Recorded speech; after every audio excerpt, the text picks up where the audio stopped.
You ask Tiger to solve. This deals with linear equations with one unknown. The final result is y=1. Let's solve it step by step. Simplify the expression. Expand the parentheses.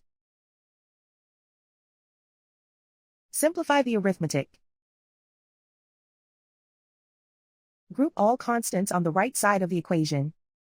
Subtract 12 from both sides. Simplify the arithmetic.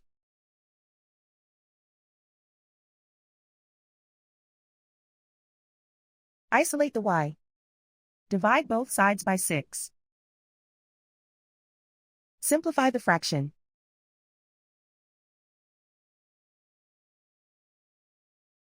And so the final result is y=1.